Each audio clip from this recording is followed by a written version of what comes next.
We're both like tearing up right now. It's true. It's just really true. Oh my god, I gotta really like true. Fan the tears back in.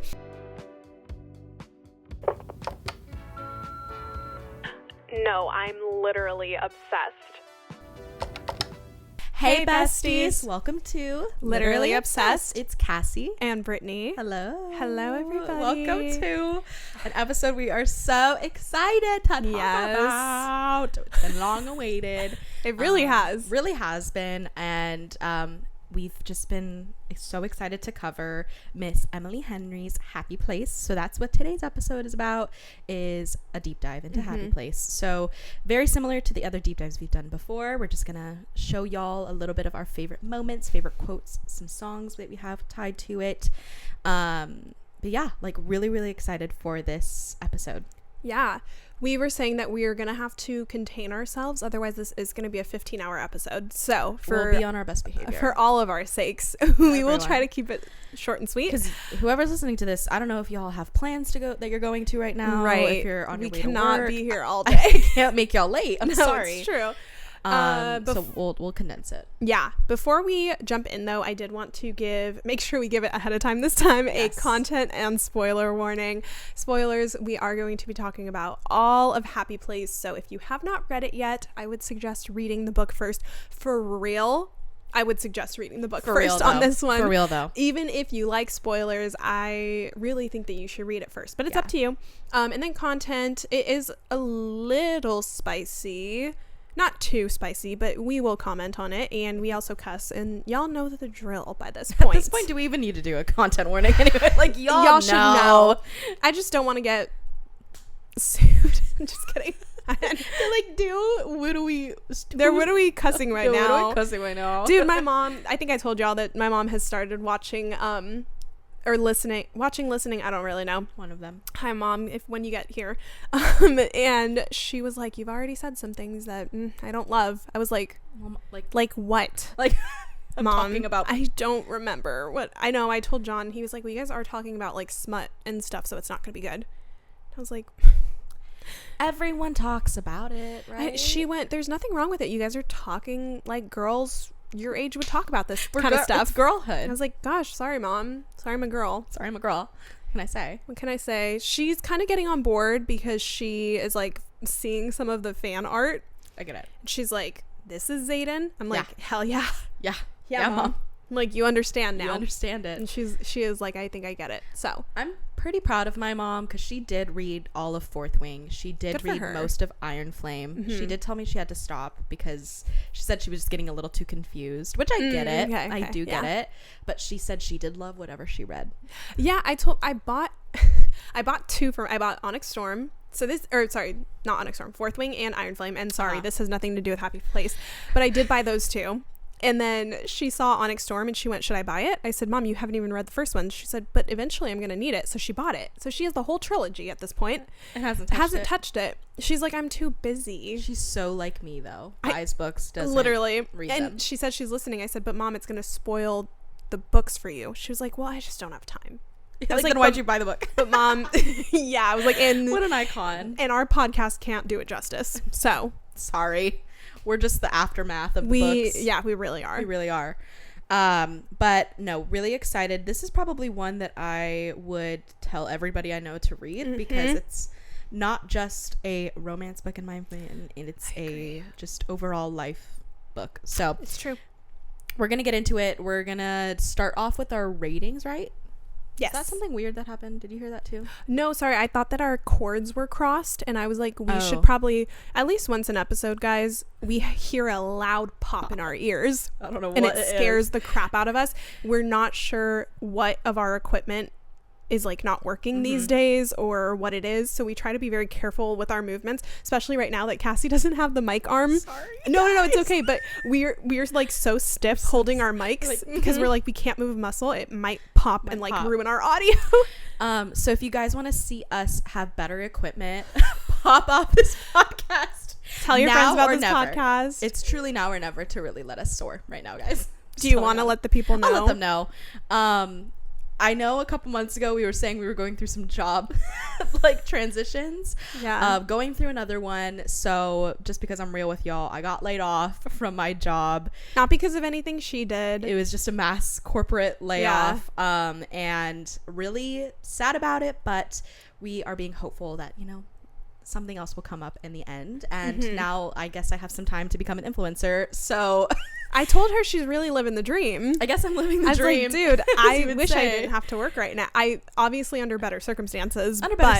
But you know what? We're going to try to see things on the bright side of it. And this is the time to make the podcast. So are y'all. It's true. If y'all haven't wanted to do it already.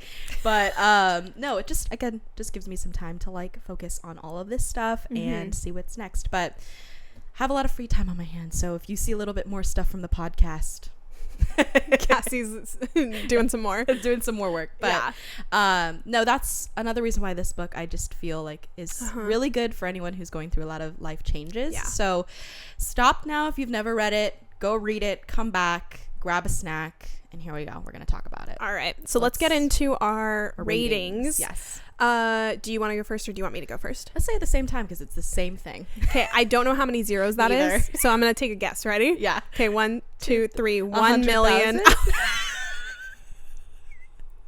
I don't. Okay, 100,000 out of 5.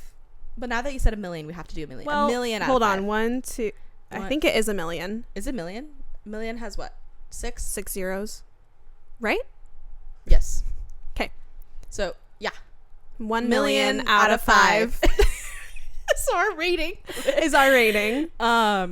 You go first. Okay, well, explaining our rating. I'm really just gonna fangirl about this book the entire time we talk about it. Okay. But all I really have to say to start out is just I can't explain it, but this book is truly magical. And we were saying that like it just feels like this book has some sort of magic in it, which is so funny because the entire book they talk about how happy place their happy place, which is the house in Knott's Harbor, is like has magic. Like they're like, this place is magical. Yep. Truly, whatever Miss Emily Henry put in this book, she put her whole Emma-sy into it because so good.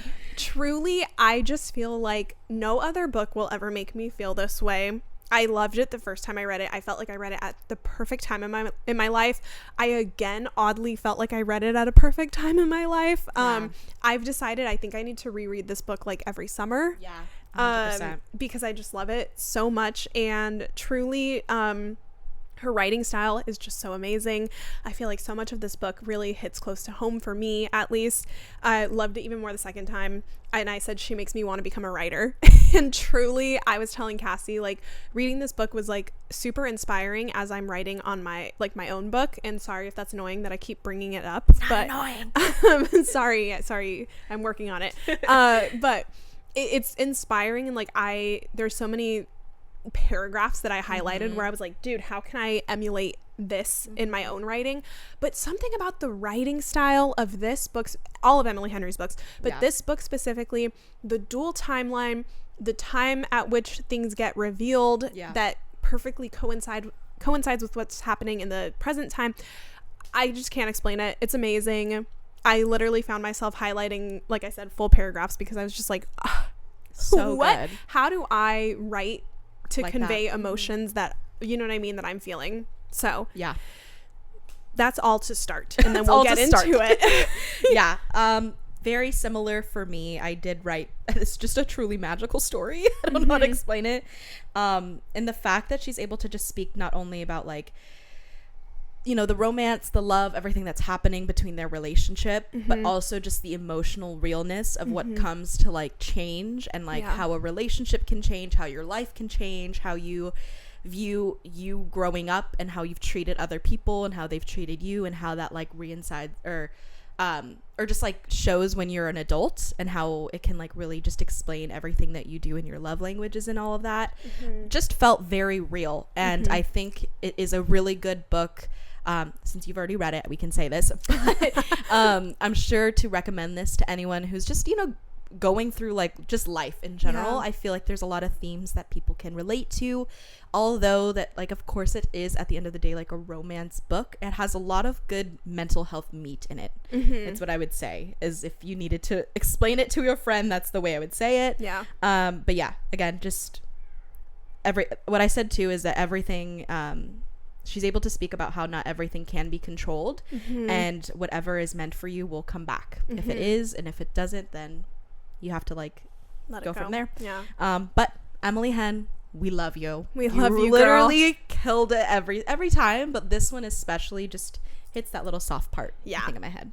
Yeah. So let's get into our little deep dive of it. Okay. Once again, I don't know if you've read mine, because I know I put a little bit, a lot of mine before you put yours. So how do you want to do this? Go back and forth? You just go back and forth. I think I have a couple that like go bounce back of mine. yours. Yeah. Okay. Do you want me to start us off then? Okay.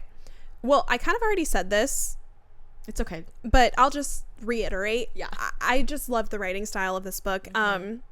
How she introduced the characters and like the events in the timeline. I said she truly put crack in this book. Like for real. I just feel like there's something special about this book, and I could literally highlight every single line, and there is just something magical in every moment of it. How does she do it? And I don't know that I wrote this anywhere else, so I'll just kind of say it here with the way that she introduced the characters.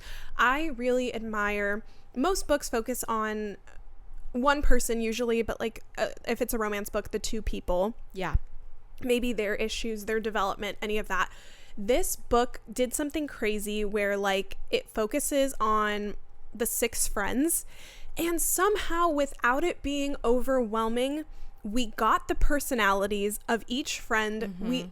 We through the dual timeline understand how Harriet became friends with each of these people, what her connection to them is, what their connection to each other is, their personalities, their traits, their flaws. Yeah. Like they are fully fleshed out characters, and they're not even main characters, they're like side characters. And I just really have to admire, like, I don't know, and you know, you could be like, oh, maybe it's because I don't know, you haven't read like some really fiction, like I don't know, highly literacy book, whatever, but I just feel like it's very rare for me to find a book where all of the characters are fully fleshed out like this, and like all have their own problems and their own things going on, but it doesn't seem too overwhelming. It's not like you're getting confused who she's talking about. I don't know how to explain it, but I just really have to admire the way that she introduced the whole friend group and all of their struggles as friends. I would have to agree, because I put this down too, is that Sabrina genuinely became like a character that I really, really enjoyed. Yeah. Although kind of, again, just not just Sabrina, but like Cleo and Kimmy, whatever, all of them. But it was just really cool to see a well-established like list of characters that obviously meant a lot to both of these people and how they met, that like it just brought you straight into like, oh, I feel like I'm a part of this friend group. Yes. Because it's so indulging of how she was just writing about how, you know, their character, like what you're saying, like their character traits and like what they have as like an issue, but how that like still weirdly like seamlessly goes into the storyline of like how they're all together and familial issues, things like that. It's so cool. It's just really, really cool. And yeah, I agree. The way that this is written is just, it's perfect. And I think, I don't know if I said this, but it's the way that dual timeline just blends in together towards the middle of the book. Yes. Is so, like, at one point I think I remember being like, wait, which, am I reading the real time or am I reading the like in the past? Because there's, again, she did this on purpose, I'm pretty sure, but of just making those parallels become like very parallel-y. I don't know how to explain it, but yeah, it's just, she really did it. And sometimes timelines are a little bit hard for me to follow, but this one was really easy. Yeah. Just funny little note that I had is I love reading about the fact that we were able to see them falling in love for the first time and then falling back in love at the same time. Yeah. Like, you get to just see that, and I love that parallel. Yeah, I put reading this for the second time around had me so giddy, knowing how it was going to end and that in the end it would all be okay, because it doesn't seem like it's going to be okay. Just had me analyzing every little move especially that Win makes so much, and it just had me like giggling and kicking my feet the entire time. Like even right off the bat, little things that he did, it's like, oh my god, I don't know if I picked up on it the first time, but like I think the first time around I was like, oh, he's equally upset, and like I don't know, but the second time around I was like, oh my god, he's so into her, or so you know what I mean, like yeah. I was talking to Shay before this, and we were talking about the book, and you know how the shirt that he brings, right? Yep, of course. I'll talk about it, but go on. On the shirt, what is it? This ain't my first rodeo. Yeah, something about this ain't my first, or whatever. How symbolic that was. I didn't even realize it until we were talking about that damn shirt and what it means. This ain't my first rodeo, and she's putting it on, and that's her favorite shirt. Yeah. It ain't her first rodeo. This is her second and third rodeo with him. But again, just like those little things, I feel like you don't pick up the first time you're reading them. You just pick up as you go and as you come back to it. But so good. I just have to say, Win, I owe you an apology, baby. I do. For his hair? No. I still feel the same way about blondes. But she does say he's a dirty blonde. Yeah. It's like darker. It's different. I just think last episode we were talking about, or was it last episode? I think we were talking about Win, and I was just like, I love him, but like, I wouldn't rank him as like my top guy. I still don't think I would rank him as my top, I will say. I think that position forever goes to like Gus, maybe. But I was like, no, I just love him and Harriet, and I do. But I'm like, he is so book boyfriend. I 100%. Think I just forgot. It's been a couple years since I've read this book, and reading it, I was like, no, he's got me feeling some type of way. So her public apology. So I'm so sorry to Win. I did say that I picture like a Chad Michael Murray, like a young Chad Michael Murray, and then I said, I don't know, he's in my mind and he's perfect. Whoever I am picturing in my mind with his little dirty blonde hair, he's hot. Yeah. So apology to blondes everywhere. I've been really hating on you guys the past couple of episodes. Really? I mean, everyone has their preferences. Everyone has their type. What is the funny part is knowing now we all found out that her first couple crushes had blonde hair. So it just doesn't. Who? You. Oh, me. You had crushes on all these guys with like blonde hair. You know what's funny is I think I got to a point, my mom can point this out whenever she's probably gonna text me about this. I remember that, like, let's say around the Jesse McCartney era, like, she was like, you don't think Jesse McCartney's cute? And for some reason I was like, I don't like blondes at that point. That's when I decided, and I was like, no, I don't. Then he would do something, I'd be like, he's kind of cute, I guess. And then my mom would be like, oh, I know, like, you don't like blondes. And then I would sometimes be like, but they are kind of cute. So that's fair. I'm trying to think. Because Justin Bieber had a very... Well, he has brown hair, but I would say it is a light brown. Yeah. Even in his, like, when he was in his prime. He did... Like, the sorry, what do you mean phase, he, like, bleached it or something, because it was a lot more blonde. But I'm thinking... It was okay for him. Right. Everything's okay for him to do Everything is okay for him. Yeah. I can't help it. I just like dark features more, but I am sorry. To anyone who's blonde, don't dye your hair. I'm so sorry. Keep your natural hair color. I just think, I don't know how she describes him. Yeah. He's perfect. I do see, to a degree, not entirely, because this is nowhere near like my dream man, Travis from Hannah Montana, the Hannah Montana movie. Oh God. Oh my God. But hold on. Did you just unlock something for me? You know what I mean? No. Yes. I don't 100% like that idea personally, but if it was in that era and in that time and all of that, yes, I can see I think that's why I lean a little bit more towards like Chad Michael Murray. He's a little bit more like rugged. I will say though too, he was like very young. Like Travis is like what? He's like he's young. He's Hannah Montana's age. Fucking Miley he's probably Stewart's. Like my age. Yeah, like 30 something. Yeah, so I would say I can see he the could vibe, play the though. role now. Should I look what he looks like now?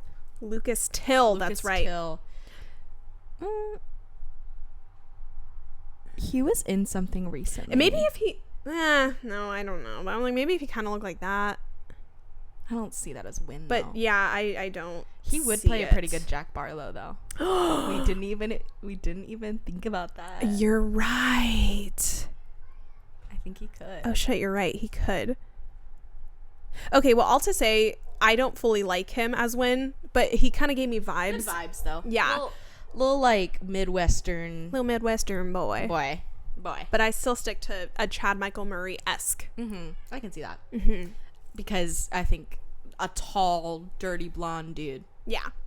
It's pretty much. There's got to be one out there. There's got to be one. Okay, and then my next thing before I think your part is we gotta talk about Arms Up Baby. We gotta talk about it. Because here's the thing.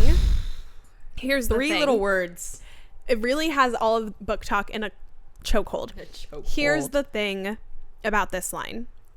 It is crazy because if I tell you guys, and then he said, arms up, baby, tell me what you think right now. If you haven't read the book, or even if you have, tell me what you think. You think it's sexual, right?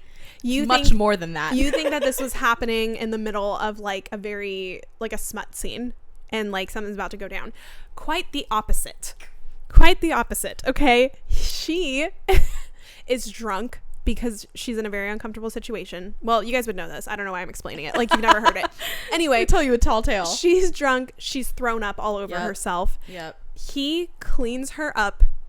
She has a flashback of a memory of him taking off her shirt because she threw up all over it, which props to him, because if somebody threw up around me, I'd be like, literally, I'm locking you in. He tells her, arms up, baby, so he could take off her shirt and clean her up and then put on her favorite rodeo shirt that he brought because he knew she would want to wear it. Guys, I just can't. And it's like you said, and it's more to it that it is not sexual in any way. It's so intimate, caring. It's so intimate, the way that he says it, and it's the way that she says. He never called her any pet names, right? He never called her like babe. He always just said her name. And like, he never even called her Harry, like their friends. He always called her Harriet, which I feel like through the flashbacks, you see how much he likes saying her name, and that means a lot to him, and it means a lot that whenever she says his name, because there's like a part where he says something about, oh, you could win this, and she says, win what? And then he says something about like, she says, you say my name a lot, and he says, you never say mine. That's why I tried to get you to say win what, so that she would say win. It's just so good. It's so cute. And so I think what a cute moment of just intimacy for him to call her baby when that is like something she's so like, he never called me anything. What's funny is the first time I read this book, Shay told me like she was waiting for me to react to something. She's like, I'm not going to give you any spoilers, but it's 3 words. And I'm thinking, I love you. I'm thinking simple. I was never to expect how these 3 words would have made me feel. Yeah. Because it is the most like, I can't explain how it feels, because number one, it's apparently not real.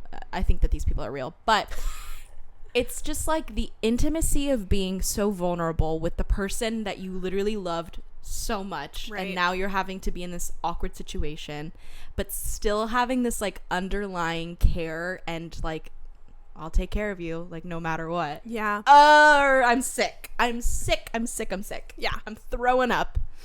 Put my arms up too, baby. It's just so good. It's so good. And it like haunts her throughout the book. She keeps thinking about it. Yeah, it would. Sorry, that was so loud, but I would never recover. No, I know. I would never recover ever. Yeah. Ever. I think about it too. I think about it on the daily as well. Yeah. Oh my God. Okay.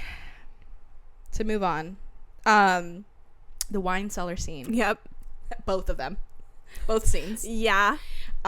Here's one of those moments where the timelines are perfect. They're perfect. And I said, I'm pretty sure this is one of those times where I was like flipping back and forth going, wait, which one is this? Which one is the real one? Which one is the old one? But whole thing stayed like, it's rent free in my mind. I love seeing Wynn's vulnerability at first, and then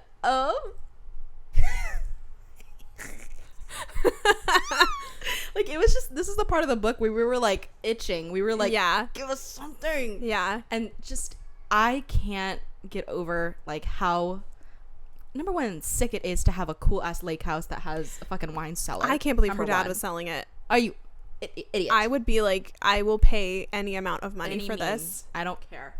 But I don't know. I just, what are your thoughts on the wine cellar saying? I love both of them. Yeah, I agree. So like uncomfy at first because you're like, oh my god, imagine being trapped with your ex in like a 4x4 wine cellar. I'll have hell no. I would have busted the door down, even if he's the one with claustrophobia. Yeah. But no, I just, them being under the staircase or whatever, and then the flashback of them playing the game, which was kind of, what was it called, sardines or something? It was like hide and seek, kind of. The flashback of like that being their first kiss, and then the way that she said that like they kissed, it ended because I think Kimmy or Cleo came down, and then they just were, she was like, okay, we're gonna act like nothing happened. But then the moment that they all split up and went to their rooms, he like closed the door, like put her on the dresser and made out with her. I was like, what? He was waiting for that to happen. Oh my god, and it's so good. I just feel, rereading it, I was like, oh my god, bitch, how could you not? He's like, tell me something, or she's like, let me tell you something to distract you, because he's having a panic attack, right? But then they start reflecting on their time in the wine cellar, and he starts recounting their memories of their kiss. How do you not, like, how do you not, okay, wait, let's analyze what's happening here. You know what I mean? Like, she's like, surely he's just scared. Baby, if you only sorry knew. That was also loud. No, it's so good. Just snaps all snaps, around. snaps, claps, snaps. We gotta talk about the Ferris wheel scene. I can start this. They both getting a little frisky with their words, and their hands. But him saying, just what were they describing? The lights? Well, because they're high in this, and we end up finding out fucking Kimmy or Cleo. Sometimes I'm like, I can't. They're the same person.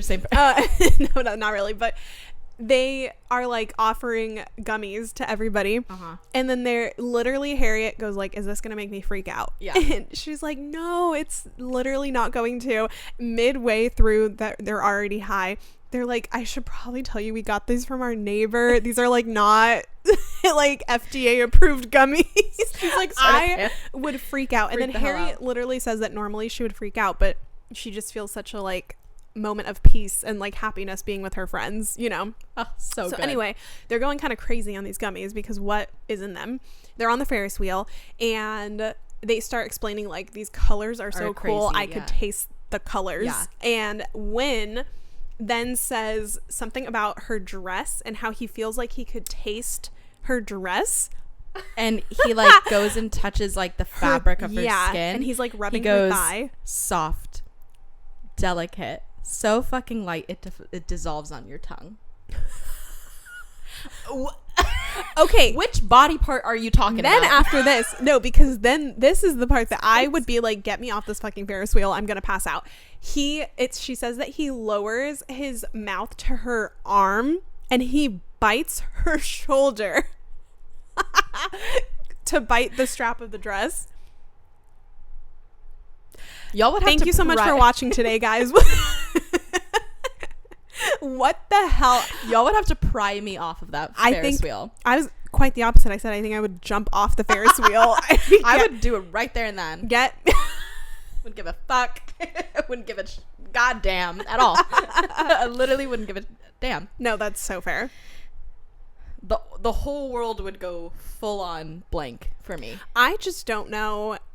I swear it got to a part where I was like, can somebody fucking do something? I am so sick of this like flirting and her being like, oh no, it doesn't really matter. Obviously it matters. Obviously you guys just have issues that you need to work out on, but you yes. still love each other. Get back to it. Exactly. No, dude, that was everything I needed and more, honestly. Okay, jumping ahead a little bit to kind of a sad spot. I just have to say, I'm going to say two things actually. One, Wynn's speech talking about why they broke up. It's giving Conrad Fisher. It's giving I thought you knew. I thought you knew. Because his whole thing about like, I just wanted you to be happy. I thought that you were finding all these other friends and I thought I was holding you back. And I thought that we come to find out like depression was the reason like for your unhappiness and this and that. And him just being so concerned that she's happy.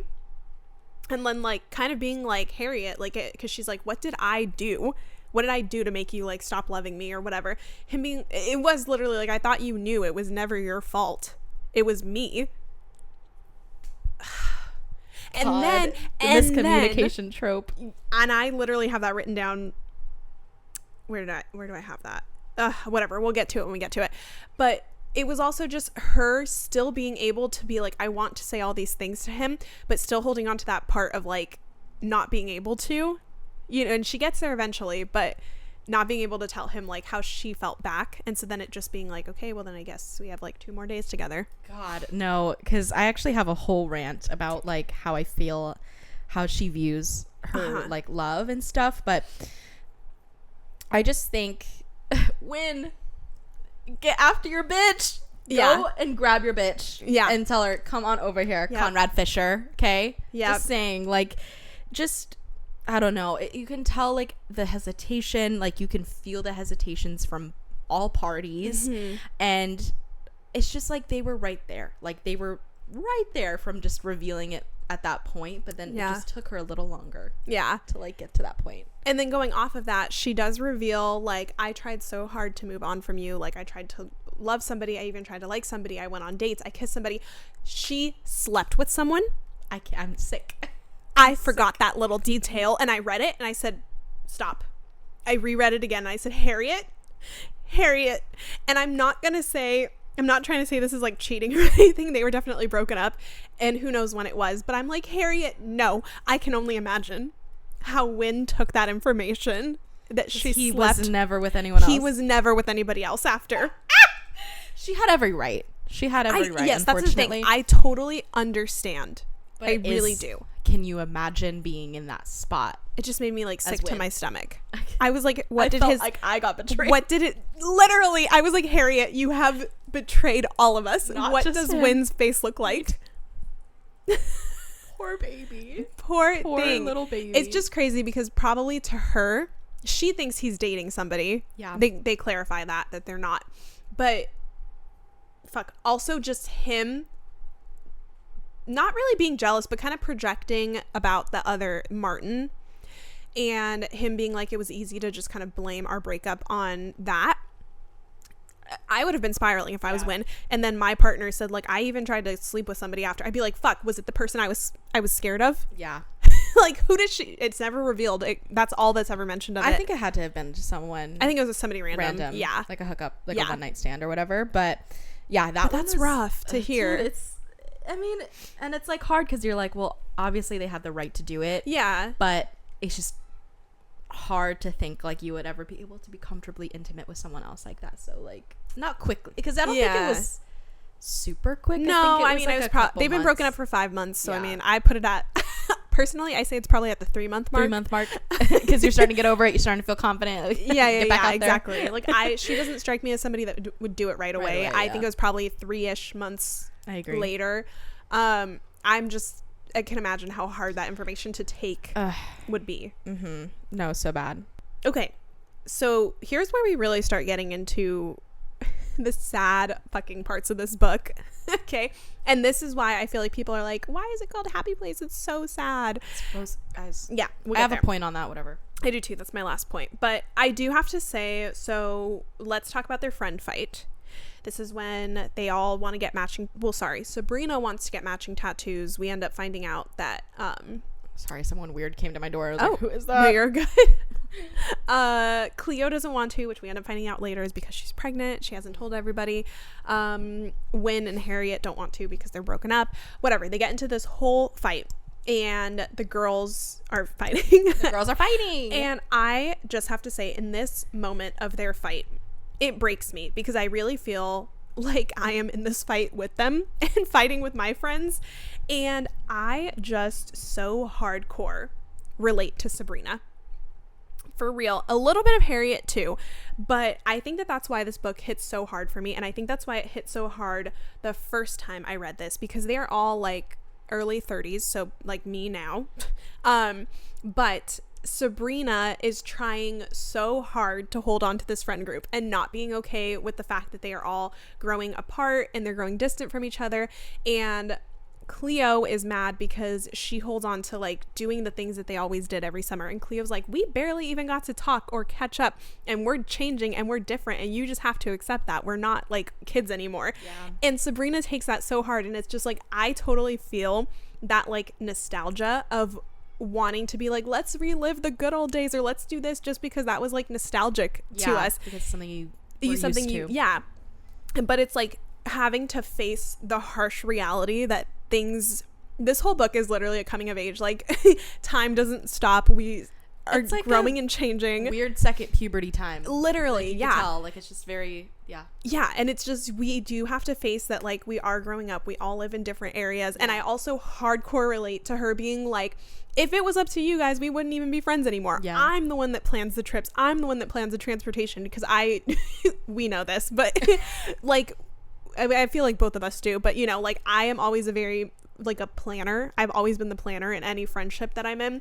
So I do feel like I get that frustration sometimes of like, well, if I didn't put any fucking effort into this, we wouldn't be here. Yeah, we wouldn't even be friends anymore. So I relate so hard to her saying that and being so upset. And then I also kind of relate to Harriet wanting to prevent any fights and just being like, let's all just be happy, because she's so worried that she's gonna lose these people that are so special to her because of like what she's grown up doing. Oh my god, I just relate to it so hard. And I was just like, their fight literally tore me apart. It's like I was talking about it earlier, and the whole thing with Sabrina, just some people don't love her. I saw on TikTok, which I really can't even say I get it, but she's just the bestie that like I think we all need in a way. Like it just kind of that like caring friend who like no matter what like tries to go back into like that happy place with everybody, but then like is so in this world of like, I don't want to say delusion because that makes her sound naive, but like in this just like, oh, everything's fine and everything's good, like we're okay, blah blah blah.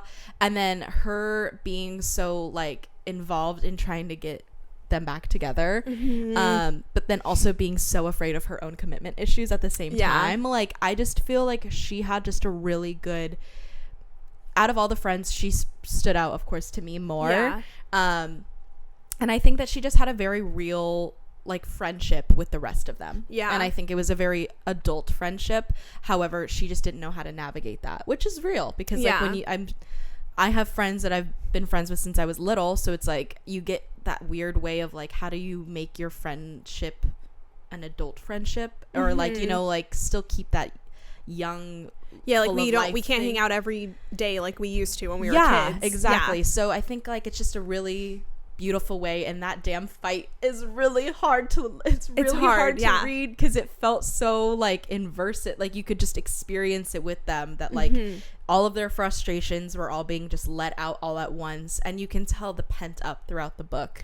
Everyone was kind of like either holding something back, or like they were hiding secrets from each other, blah blah blah. But just that intimate moment with the girlies, I don't know, so good. I just feel like too, also leading up to that, because Sabrina kind of keeps making comments, which it's like I was like, okay, very introspective here, because I feel like I do this too, of she's so hurt that she couldn't go visit Cleo and Kimmy, and that they were like planning on going out there, and then last minute Cleo tells her no, and she's like hurt, right? Which I totally get like that, because quality time is my love language. So when people tell me that they don't want to hang out, I'm like, they hate me. And I like, my mind immediately jumps to like, what have I done? They hate me, even if this is like a lifelong friend. Like that's a personal issue, right? And so I totally understand her.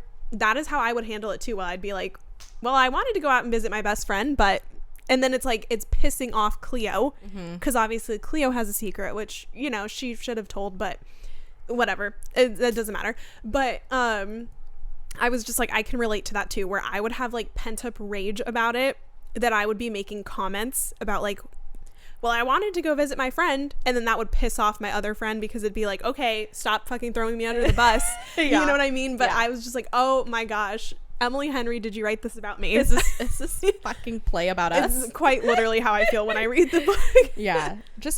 Overall, loved the friends, loved that, but I hated that fight. It made me feel upset.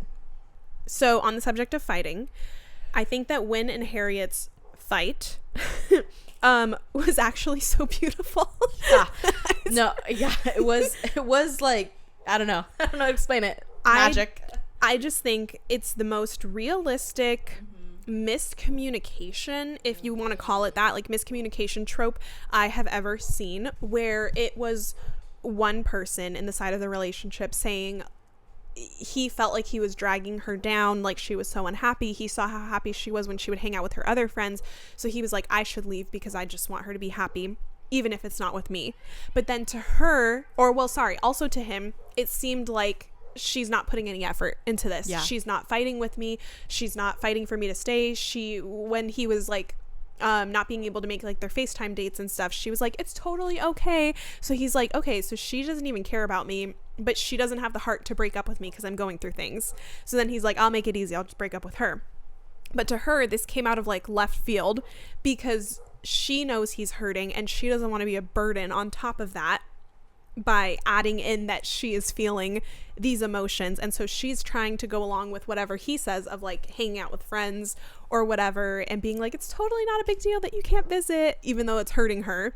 And so I just feel like for them to finally get it out, for him to finally say like, oh my God, it's about time that we're fighting. Yeah, that you're mad at me. Yeah. And then for her to come in and be like, we're fighting right now. And he's like, I thought we weren't fighting. When he said that when they first saw each other at the house, yes, and he was like happy, or that just she like, was upset. Yeah, I don't know, but either my frontal lobe developed when I read that, you know, his confession of just like, you didn't show that you cared, and like that doesn't always, I don't mean that, and like, you didn't tell me that you loved me, you didn't fight for me. I don't know why, but that just so clicked in my head, going like, shit, I feel like very relatable to Harriet, where you're constantly going, everything's fine, you're trying to like please the other person, pleasing, you push everything under the rug, even though it's like either affecting you or whatever, just for the sake of like no conflict. And I for sure have done that in many parts of my life, but for him to say like, no, like it has to come with the other shit too, with like the fighting, or like, you know, an argument, or like, hey, can we talk about this, rather than like just saying I'm hurt, I'm damaged, blah blah blah, but I don't want to like put any pressure on you. Like that shows me more that you care. And I was just, I don't know why, but that like fully made me think like, fuck, I need to really think how I handle things. Because it's true. It's like true. You have to really show every aspect of like your emotions in a relationship, a friendship, wherever. And I feel like that was just really, really beautiful. Yeah, I feel like too, I kind of relate to Harriet, my without getting to childhood trauma. I can't fully relate to her, how she grew up, but there's aspects that I think I can relate to. And I, as the older sibling, I feel like I relate to the like trying to make everybody proud, trying to make sure everybody else is happy, putting aside my own emotions to make sure that everybody else is okay, or that I look like I'm okay. And so I totally relate to her being like, I can't show that I'm upset because it's going to be a burden, or it's going to, I don't know, show that I'm human, or whatever. Totally just relate to that. So yeah, it's like, oh wow, like fighting is actually okay in some circumstances, as long as it's not harmful to the other person, but you're just bringing fighting things up for them. Like, and then her saying to like, well, another thing I want to fight about, I'm upset that you didn't come into the room and try to fight for me now, you know, or whatever. And then him being like, I was gonna get there eventually, you know, or whatever. Just them bringing up these little things that they're like fighting about. It's just like, I was like, this is a beautiful fight.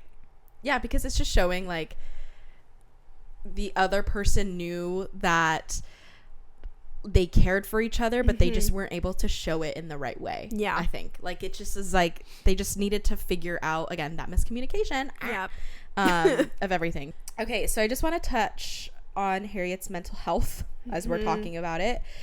I just mentioned that her anxiety is very similar to mine sometimes, and I felt like this just rocked my world. When she said in a quote, I used to make these bargains with the universe. Like, if I got straight A's, then everything would be okay. Like, are you fucking kidding me? Yeah, that's very relatable. And then, smart little win, he goes, sometimes when things go wrong, it's easy to blame someone else because it simplifies things. It takes any responsibility out of your hands. And I don't know if your parents did that to you or your sister, or if somewhere along the way you took that to blame yourself, but it's not your fault. And then later says, you were the best thing that's ever happened to me. Oh, I am fucking sick. Yeah. That is the most beautiful thing to say to someone who has an anxiety of how they're perceived by other people. Yeah. And the way that he says, like, I don't know what has happened, but you need to realize that's not true. Yeah. Oh my fucking, like, and I totally relate to the, like, if I do this, universe, then maybe this will be okay. I 100%. Can relate so many times growing up. I'm not religious, as we know, right? I believe that there is a God, but I'm not, like, I don't go to church attached or anything. Yeah. But I remember that there would be times where I would be like, if there's a God out there, if I do this, can you pull through and do this for me? 100%. And then sometimes it wouldn't happen, and I'd be like, then dude, what the fuck? Like, are you even out there? Yeah. You know what I mean? I totally get it. So I feel like there were definitely moments where I would do that type of thing. Like, universe, I am putting it out there. Can you help me out this one time? Yeah, you know? I know. I mean, and that's just the bargaining when it comes to, like, not grieving something, but when you're processing something, that bargaining comes and goes. Yeah. But I just really liked the way that how Emily explained her anxiety in such a weird, in a real way, in such like it's unnoticeable to Harriet, right, that this is actually happening to her, but it's extremely noticeable to everybody around her, right, which I think is exactly how mental health is like, sometimes you're so in it that you yourself don't realize it, but then other people can go, hey, like, that's not how you should be thinking of yourself, or that's not how you should be seeing your accomplishments or whatever. So again, just loved it. Had to point that out. Yeah. Okay, my next thing is just their last night when they're, like, roasting marshmallows and, like, they're ordering pizza, all this fun stuff. Just knowing that it is their last time there quite literally makes my heart hurt for a place that doesn't even exist. Yeah, it's not real. None of these people are real. I just can't explain how much I feel and relate to. I was like, you know what? At least they know this is their last time. Because so many times, right? Do you ever think about, like, your childhood best friend? Somebody that you maybe grew up across the street from or something like that. And then one day, that was your last time hanging out. Yeah, it's awful. But did you know that was your last time hanging out? No. Like, probably not, right? So I'm like, there's so many things in life where I'm like, fuck, I wish I would have known that was the last time that was ever going to happen. You know, or I can relate to my early days, like, at Disney, when we would hang out after our shifts, and, like, we knew one day this was never going to happen, but then COVID hit, and so it was like it got snatched from us. It wasn't like we had our last hurrah to do it. So I'm like, in one regard, at least they know it's their last time. But just the way that, again, I'm such a nostalgic person, I don't do well with change, and I've been this way my entire life. Even sometimes I love to rearrange my room, but even sometimes I'm like, I hate it because it's not what I'm used to. So just knowing that there is a change and that there is this acceptance of, we are growing up and we're changing and we're different people, we're never gonna have this moment again. I'm like, fuck. It's really sad. So upsetting to me. It's really fucking sad because I'm the same way. I'm a victim of nostalgia. I like it. Actually is probably the bane of my existence because it always constantly makes me spiral.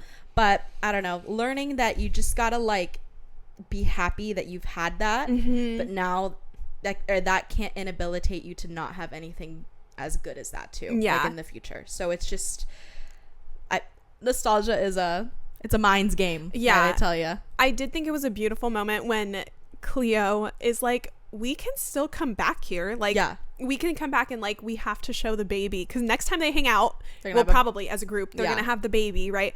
I feel like it leaves off being a little bit more like we need to make more time for each other.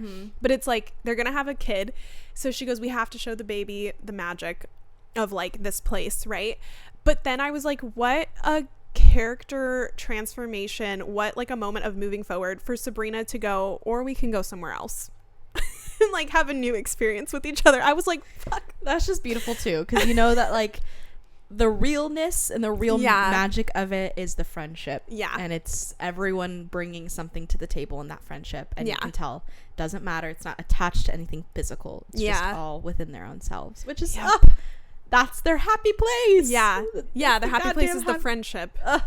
It's so good. I know. Well, I just have to share this one line that broke me, so now I'll share it. God, I'm gonna try to get through this without crying, because it quite literally really got me. Okay, I'm gonna be for real. I finished the book this morning, but I've already read it, but it really got me. I sobbed, guys, at the end of this book, and if you know me, you know that's weird for me.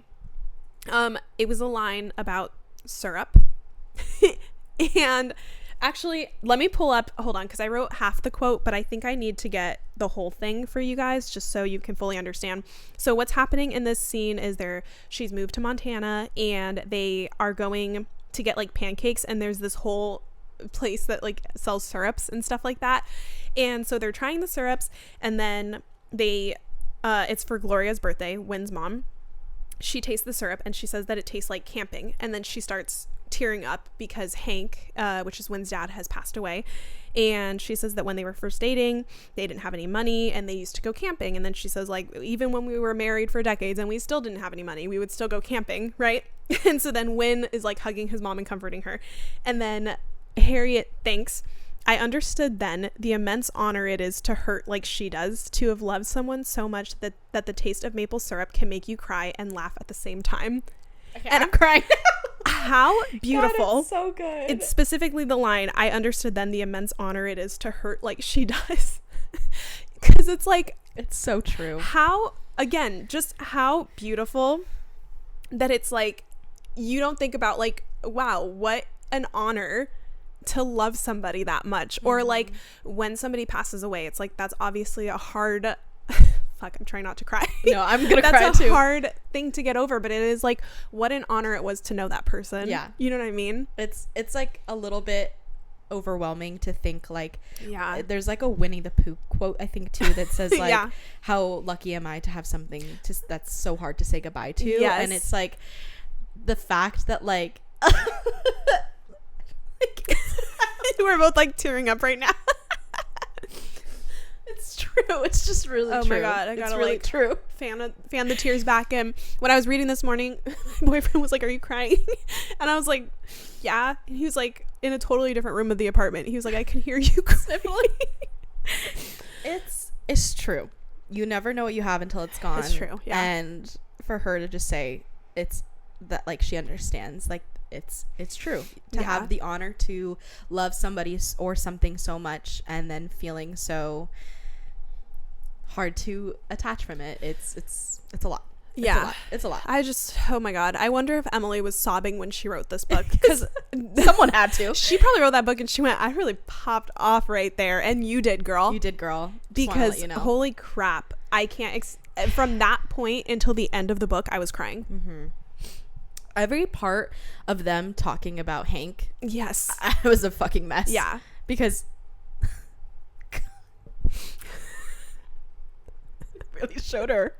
they really showed her how parents could be. Yes. Yeah. Like a really healthy, when she talks about, there is the one time that she sees Hank and he hugs her and he kisses her head and he's like, night kid, or love you kiddo, or something like that. Oh my god, I'm gonna cry. I was like, fuck, we have to move on. Yeah, okay. Unfortunately, for us to get through this, we gotta go. Okay, sorry, let me wipe my sniffles. Guys, this book is really getting us. Okay, let us know if you're crying too. Drop a crying emoji in the comments if you're crying right now. Okay, this is my last thing. Okay. I just said, to be living this life at the end of the book. But also just relating that she left a job. She was so unhappy in it. She was just overall just so unhappy because of everything. But that even though she was like scared, or she just didn't really have a plan, she left a really amazing, she was a fucking brain surgeon, right? Or she some sort of surgeon. Some kind of surgeon. Yeah. Leaving that, all of that just didn't matter, because all she wanted to do was just be surrounded by the one that she loves and those who love her. Yeah. And I don't know, and just getting a fucking job at a pottery place, like, because you have a passion. Yeah. Not to get into too much of my personal issues at the moment, but I will say all of that just felt really good to hear, that no matter, even if you get nervous or scared as to what's coming next, you never know what's actually going to serve you and what's going to be good for you. You just have to put your trust in it. And I can't imagine going from being a surgeon to being someone who works at a pottery place, like how fulfilling that might feel. And that now just working through all of this depression with Wynn too is just, it's beautiful fucking ending. And I couldn't be more happy with how it all like fizzled out towards the end. I think my last point is just really on the end of the book. I just think it's magic. The end of the book. And I said the way that I related to it years ago and the way that I still relate to it again today, I feel like maybe for the same thing, I guess. But when I read this the first time, I was like, oh my God, truly, is this play about me? Right? And I related to it so hardcore. Reading it again, especially after we literally had a conversation last night about how, without saying too much, y'all know that I also started a new job and I am not happy right now. There's a lot to it, but I'm not happy. And reading the end of this book and then her just being like, again, to do these things that are making her happy. Let me see what I wrote, because I think I probably wrote something more cohesive than what I'll say. I said, we spend so much of our lives doing things that make us unhappy. This book felt like a wake-up call.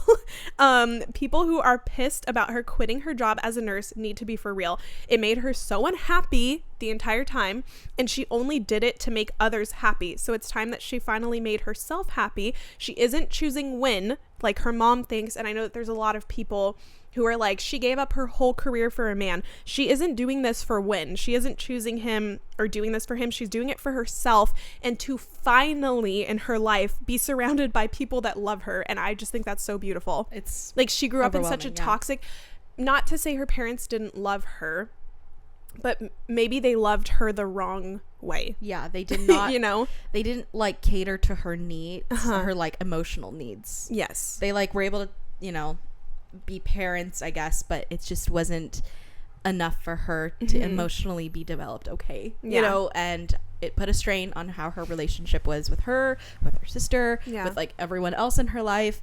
And everyone always says like, do what makes you happy, not what makes like the money come in. Like the money will always come back, but be doing something that makes you genuinely happy. And this was the testament of that. And if I could fucking go and just work at like a little pottery shop too, I would be doing it too. Yeah. Could now. You can, yeah.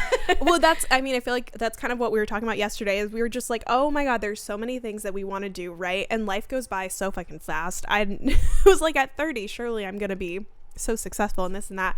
And I always say that one day I'm going to be rich. I don't know how I'm going to get there, but I'm going to be rich somehow.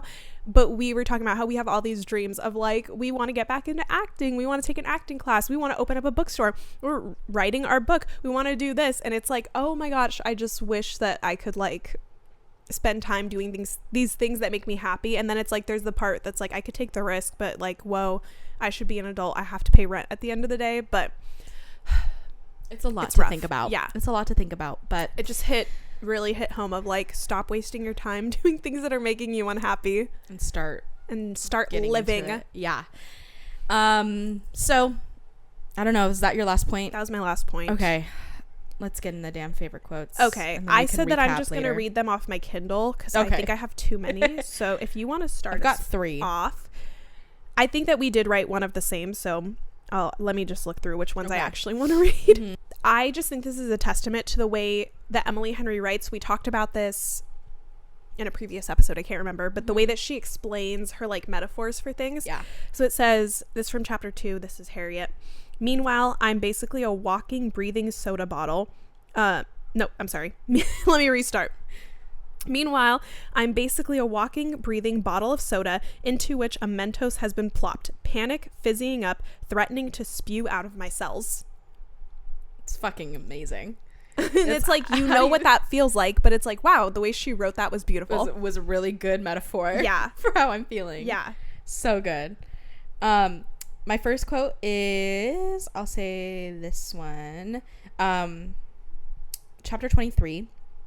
How is it possible to love someone so much that and have it all go away? Like, that is so true. It's so true. How can you?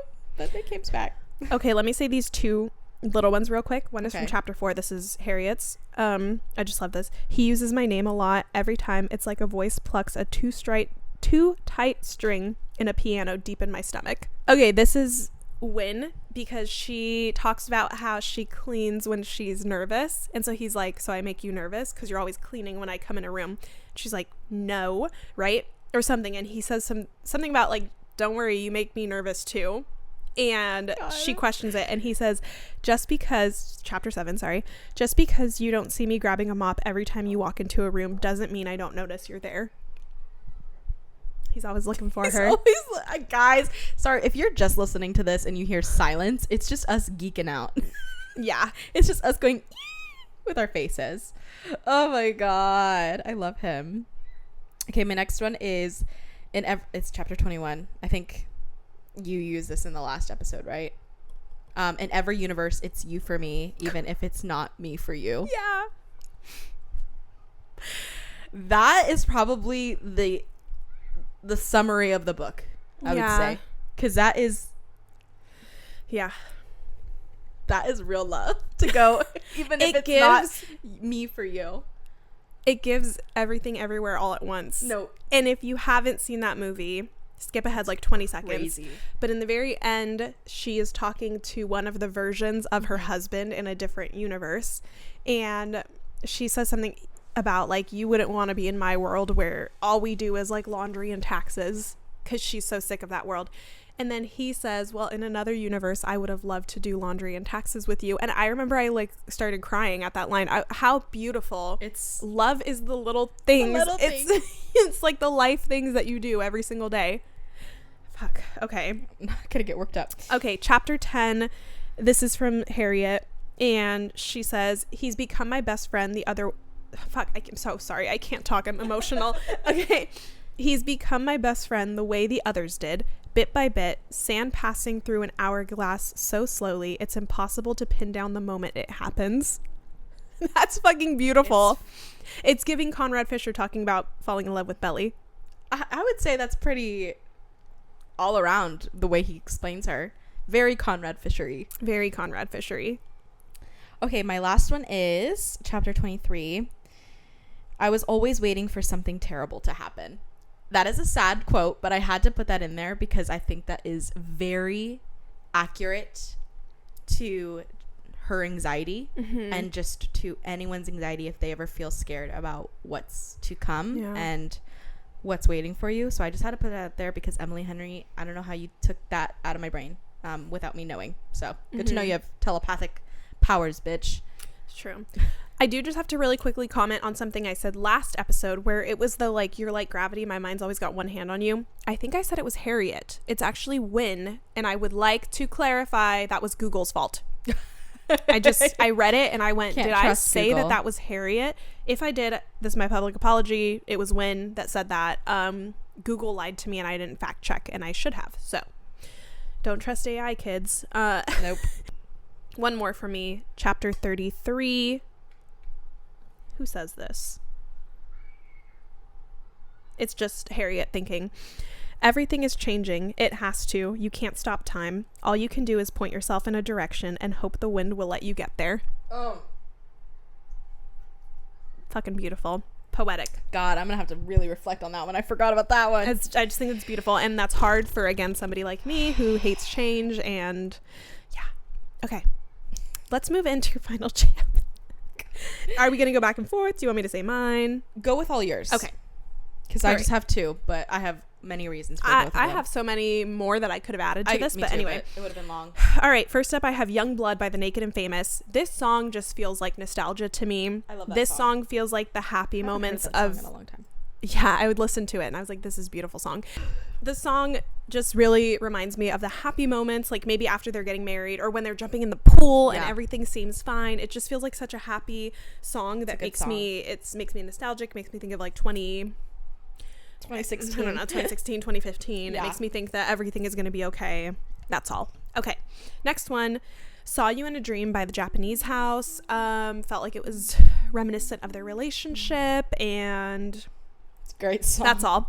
It's a great song. Ceilings by Lizzie McAlpine. Yes. Y'all know that. I don't think it needs an explanation, It's actually. Perfect. It's just perfect. I Almost Do by Taylor Swift. I can imagine Harriet sitting in her apartment in San Francisco, hoping that like when, I don't know, is thinking of her or something. And then my last one is Matilda by Harry Styles, because tell me that's not the perfect song for Harriet. It is like, that song should have been called Harriet instead of Matilda. Oh, all good songs, seriously. I put Maine by Noah Kahn. Had to. And then the most dedicated song to this book, I would say, is this book in a nutshell as a song. This Love by Taylor Swift. I've used it for other books before, but this is actually dedicated to it because of the lyrics. This love is good, this love is bad, this love was dead or back. This love is good.